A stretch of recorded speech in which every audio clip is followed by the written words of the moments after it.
नमस्कार, सत्कम YouTube channel मध्ये आपल्या सर्वांचं स्वागत आहे। तर आज आपण खूप इंटरेस्टिंग सब्जेक्ट बघणार आहोत, तो म्हणजे लग्न करायचं का नाही। हा जो तरुणांसमोर आता संभ्रम तयार झालेला आहे त्याबद्दल आपण बोलणार आहोत। खरंच लग्न हे ओझं आहे का? हे जबाबदारीचं ओझं आहे का? जबाबदारीची तरुणांना भीती वाटते आहे का? की योग्य पार्टनर मिळत नाहीये म्हणून ते थांबलेले आहेत, किंवा त्यांना असं वाटतंय का की लग्नामुळे काहीतरी माझ्या करिअरमध्ये अडथळा येणार आहे। तर ह्याबद्दल आपण आज बोलणार आहोत। तर लग्न म्हणजे खरोखर इतकी अडचणीची गोष्ट आहे का की ज्याच्यामुळे करिअर आपलं थांबणार आहे, ज्याच्यामुळे आपली आर्थिक स्वातंत्र्य जे आहे ते नष्ट होणार आहे असं काही मुलींना वाटायला लागतं की मी एवढं मोठं पॅकेज घेते आहे आणि लग्न केल्यावर उगीच ती काहीतरी चीपी सुरू होऊन जाईल आणि माझ्या मागे काहीतरी वेगळंच लागून जाईल। म्हणजे माझ्या समोर असलेलं हे इतकं सुंदर जग आहे, जे स्वातंत्र्य मी अनुभवते आहे, तर ते मिळेल की नाही असा संभ्रम बऱ्याचशा मुलींना असतो आणि मुलींच्या पालकांनाही असतो। आणि अगदी हेच मुलांच्याही आईवडिलांना वाटत असतं किंवा मुलांनाही वाटत असतं। तर लग्न ही खरोखरच अशी संस्था आहे का की ज्याच्यामुळे अडथळे निर्माण होतात। तर मुलांना याचं ओझं का वाटतं आहे? प्री मॅरेज काउन्सिलिंग गरजेचं आहे का? आणि उशिरा लग्नाचे शारीरिक आणि सामाजिक दोन्ही परिणाम काय आहेत त्याच्याबद्दल आज आपण बोलणार आहोत। बघा, आज आपण जर पाहिलं तर खूप वय पुढे चाललेलं आहे मुलांच्या लग्नाचं। म्हणजे लग्न करायचं की नाही हा निर्णय तुमचा आहे, परंतु जर करायचं असेल तर आपल्याला मुलांची वय 30 पर्यंत असणं आणि मुलींचे वय जे आहे ते 30च्या आत असणं हे शारीरिक दृष्ट्या डॉक्टर सांगतात की चांगलं असतं। कारण 30च्या आत त्यांना मूल व्हायला पाहिजे, जेणेकरून त्यांचं आरोग्य चांगलं राहतं। आणि शेवटी तुम्ही एक छोटासा प्रॅक्टिकल विचार पण करा की मुलं छोटे असतात आणि आई वडील म्हातारे होऊन जातात, ती एनर्जी सुद्धा मॅच होत नाही। आणि म्हणून साठी आपण विचार केला पाहिजे की आता जर लग्न केलं 2-3 वर्ष असंही मुलं थांबतात, मूल होऊ देत नाहीत आणि नंतर मग त्यांचं वय कुठे जाणार आहे आणि मग नंतर त्यांचे स्वतःचे शारीरिक व्याधी इतक्या सुरू होऊन जातात आणि मग नंतर त्यांना खूप डॉक्टरी उपचार घ्यावे लागतात मूल होण्यासाठी। हे सुद्धा आम्ही आता बघतो आहे। जबाबदारीचं ओझं दोघांना वाटतं आहे, तर त्याच्यासाठी पालकांचा रोल इथे आहे। पालकांनी त्यांना सांगितलं पाहिजे की ही जी जबाबदारी आहे तुम्ही व्यवस्थितरित्या पेलवू शकणार आहे, म्हणजे त्यांना कॉन्फिडन्स दिला पाहिजे। आणि लग्न हे काही बंधनं नाहीयेत ना, आता सगळीकडे फ्रीडम झालेले आहे, ते टीव्हीवर आणि सिनेमामध्ये दाखवत राहतात म्हणून उगीच त्या भ्रमामध्ये आपण आहोत की सगळ्या ठिकाणी माझ्या मुलीचा छळ होणार आहे किंवा मुली वरचढ असणार आहेत, मुलांचं जे करिअर आहे त्याच्यामध्ये काही बाधा येणार आहे, आर्थिक स्वातंत्र्य कमी होऊन जाणार। या सगळ्या ज्या संकल्पना आहे ह्या आपल्या डोक्यातून आलेल्या आणि सोशल मीडियाने क्रिएट केलेल्या आहेत। त्याच्यामुळे असेही काही पालक आहे मुलांचे की ज्यांना मुलीची आवड आहे, ज्यांना एक मुलं, 1-2च मुलं हल्ली असतात, पण एक मुलं आहेत आणि त्यांच्या घरात मुलगी येणारे म्हणून ते एक्साइटेड आहेत। तर असे सुद्धा आहेत की जे सपोर्ट करणार आहेत तुमच्या करिअरला। बऱ्याचशा तरुणांना वाटतं की लग्न केल्यानंतर माझी स्वप्न अपुरे राहतील आणि विशेषतः मुलींना हे जास्त वाटतं की माझी स्वप्न अपुरे राहतील। का राहतील अपुरे सांगा ना तुम्ही। आणि खरं नातं जे असतं ते स्वप्नांना कधीही थांबवत नाही।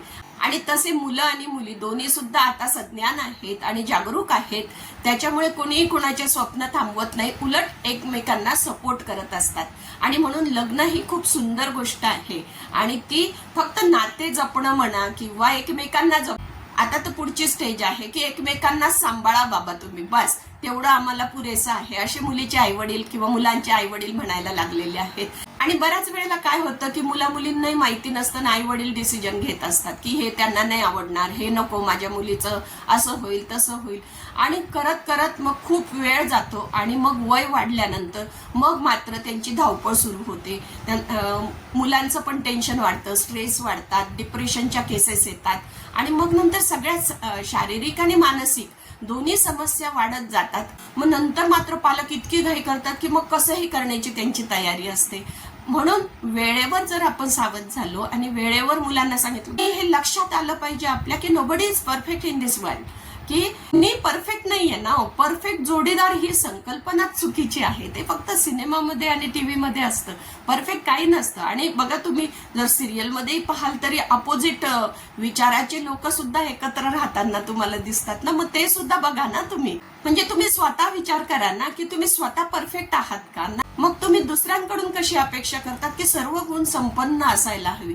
एवढंच आहे की ते दोघांना एकमेकांना आवडले पाहिजे, त्यांचे विचार थोडेफार जुळले पाहिजे आणि ते एकमेकांबरोबर राहू शकतील, नाते सांभाळू शकतील आणि आजूबाजूच्या लोकांना ते आनंद देऊ शकतील आणि स्वतः सुद्धा जीवनाचा आनंद घेऊ शकतील, अशा प्रकारचं सहजीवन त्यांचं व्हावं. आणि म्हणून प्री मॅरेज काउन्सिलिंगची इथे गरज आहे. कारण मुलं आता प्रॅक्टिकल झालेले आहेत, त्यांना हे रिलेशनशिप मॅनेजमेंट म्हणतात त्याला, तर ते माहिती नाहीये बऱ्याच जणांना की हे नाते कसे सांभाळायचे, का सांभाळायचे हे माहिती नाहीये, किंवा नातेवाईकांमध्ये काही गोष्टी आधीच्या घडून गेलेल्या आहेत तर ते पण त्यांना काही नको, ते प्रॅक्टिकल आहेत. आणि म्हणून त्याच्यासाठी प्री काउन्सिलिंग मध्ये काय असतं की ह्या सगळ्या गोष्टी त्यांना समजून सांगितल्या जातात. याच्यामध्ये शारीरिक सुद्धा समजून सांगितलं जातं, मानसिक समजून सांगितलं जातं, रिलेशनशिप बद्दल सांगितलं जातं, एकमेकांबद्दल कसं राहायचं, कोणत्या आवडी निवडी त्यांच्या आहेत. बऱ्याचशा तरुणांना असं वाटत असतं, अरे मी अजून मला स्वतःलाच सांभाळू शकलो नाहीये, तर मग मी दुसऱ्याची जबाबदारी कशी घेणार आहे. तर तुम्ही त्यांना तो पण आत्मविश्वास दिला पाहिजे की तुम्ही दोघं जण व्यवस्थित राहणार आहे. आणि खूप पण अपेक्षा करू नये. हल्ली मुलींच्या पालकांच्या अपेक्षा, त्याला बंगला पाहिजे, त्याला गाडी पाहिजे, त्याचं सगळं सेटल पाहिजे. IT क्षेत्रात मुलगी असते, मुलगा असतो, पण शेती किती आहे त्याच्यामध्ये त्यांना रस आहे. तुम्ही आठवा, तुम्ही लग्न करताना ह्या सगळ्या गोष्टी तुमच्याकडे होत्या का? पण आता आहेत ना तुमच्याकडे.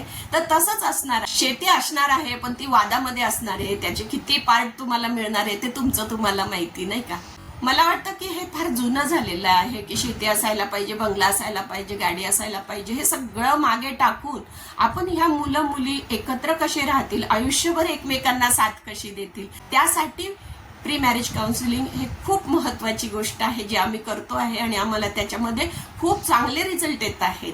म्हणजे आम्ही ऑनलाईन पण करतो ना, तर ते सगळे जोडपे इतके खुश आहेत ना, म्हणजे सगळ्या नात्यांनाही ते वेळ देत आहे. ऑनलाईन का असे ना, ते अवेलेबल होत आहेत. आणि म्हणून ह्या गोष्टी शिकवायच्या नाहीये, फक्त डिस्कशन आहे, एवढं जरी मुलांना कळलं. आणि आता ह्या गोष्टी खूप जास्त गरजेच्या वाटायला लागलेल्या आहे. प्री मॅरेज काउन्सिलिंग हे आई वडिलांचं पण झालं पाहिजे, मुलाच्या आणि मुलीच्या दोघांच्या, आणि तरुणांचं पण झालं पाहिजे. एकत्रित सुद्धा आपण असे प्री मॅरेज काउन्सिलिंगचे सेशन घेऊ शकतो. असं जर तुम्हाला इंटरेस्ट असेल तर तुम्ही कॉमेंटमध्ये मला लिहा, जेणेकरून आपण एखाद्या दिवशी ऑनलाईन सेशन घेऊ शकतो. आमचे ते सेशन चालूच असतात आणि त्याच्यातून खूप चांगले मुलं व्यक्त होतात, बोलतात आमच्याशी आणि त्यांच्या भीती ज्या आहेत त्या भीती सांगतात. तर त्याच्यामुळे सोशल मीडियाने किंवा ह्या सगळ्या मीडियामध्ये किंवा आता जास्तच आपण मीडियाच्या आहारी चाललेलो आहे, खूप जास्त अशा आपण निगेटिव्ह बातम्या ऐकत असल्यामुळे आपल्याला ती भीती येणं स्वाभाविक आहे. पण आपण म्हणतो ना की डर के आगे जीत है. म्हणून ही सगळी भीती बाजूला करून आपण आता मुलांच्या संसाराचा विचार केला पाहिजे. मुला मुलींनी स्वतःने सुद्धा विचार करून आपण पार्टनर फक्त आपल्याला कॉम्पिटेबल आहे का, आपल्याला त्याच्याबरोबर राहता येणार आहे का, फार शंका न घेता गो अहेड, पुढे जा. आणि मग बघा, आयुष्य खूप सुंदर होतं लग्नानंतर. हा आम्ही वैयक्तिक सुद्धा अनुभव मी सांगते आहे. आणि बऱ्याच जणांचे असे अनुभव आहे की लग्नानंतर त्यांचं भविष्य जे आहे ते उज्ज्वल झालेलं आहे. तर कसा वाटला हा व्हिडिओ तुम्हाला ते जरूर सांगा आणि कॉमेंट पण करा. आणि सत्कर्म चॅनलला सबस्क्राईब करा. धन्यवाद.